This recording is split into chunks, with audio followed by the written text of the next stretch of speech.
کیف‌پول‌های سخت افزاری لجر با نرم افزار لجر لایو کار میکنن. برای راه اندازی و کار با این کیف پولا حتما به لجر لایو نیاز داریم. با همدیگه آموزش نصب لجر لایو و کار با لجر لایو و نکاتی که داره رو توی این ویدیو میبینیم. برای آموزش‌های بیشترم شما میتونید به کانال آپارات ما یا لینک توی بایو مراجعه کنید و تمام آموزش‌های مربوط به لجر رو اونجا ببینید. خب برای اینکه لجر لایو رو نصب بکنیم به سایت رسمی ledger.com لجر لایو مراجعه میکنیم. این پایین میبینیم که لجر نرم افزار لجر لایو رو برای سیستم عامل مختلف داره. نکته ای که هست اینه که اگر ویندوز شما استفاده بکنید، نرم افزاری که برای ویندوزش داره برای ویندوز 10 به بالاه و اگر ویندوز کمتر از 10 شما دارین استفاده میکنین، ورژن پایین تر از 10 دارین استفاده میکنین، حتما باید بریم تو سایت لجر لایو قسمت آرشیو و لجر لایو نسخه های قدیمی تر رو نصب بکنین. مثلا الان نسخه 2022 یا نسخه 2 مثلا 022 شما برید نسخه 200 شما مثلا اول نسخه که ورژن 2 زدن رو دانلود کنید. اگر هم 10 به بالا هستین که اوکیه. من اینجا برای لپتاپ خودم دارم اینجا رو نصب میکنم. روی مک او اسش میزنیم. این لجر برای اندروید و آی او اس هم برنامه‌ش رو داره که میتونید رو گوشی اندروید و آی او اس یا رو لینوکس هم نصب بکنید. با سیستم حالا ما کار میکنیم که راحت تر.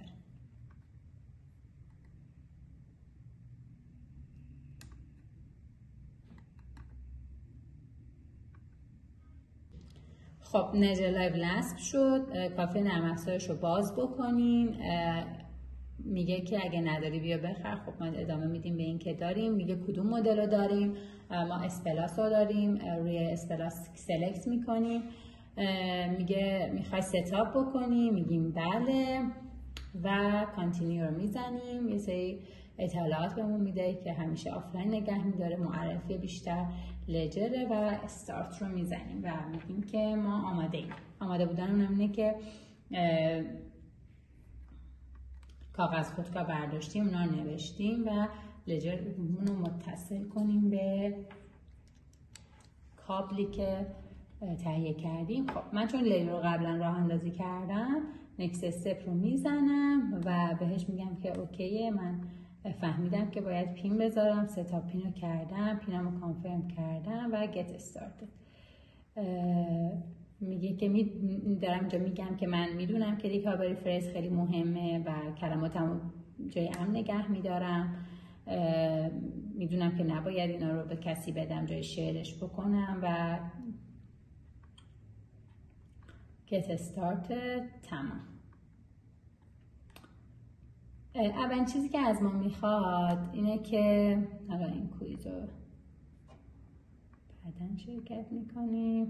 خب اولین چیزی که از ما میخواد رمز دستگاهه که ما با هم دیگه تو ست کردن یه رمزی گذاشته بودیم.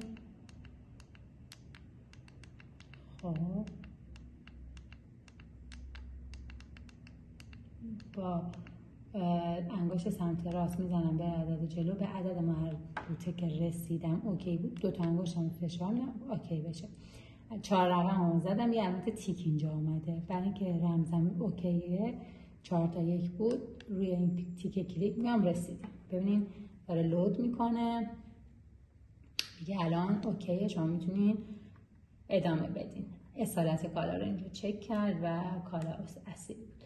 خب این محیط لجر لایوه که حالا اینکه محیط لجر لایو چیه و چه قابلیتایی داره دونه دونه براتون آموزشا میذارم که چیکار میکنیم. ما قسمت مارکت داره، قسمت پورتفو داره و توی آموزش بعدی میایم حساب میسازیم برای اکانت لجرمون و ارزهایی که میخوایم روی لجرمون به صورت امن و توی کیف‌پول سخت افزاری نگهداری کنیم رو توی لجر لایو اضافه میکنیم.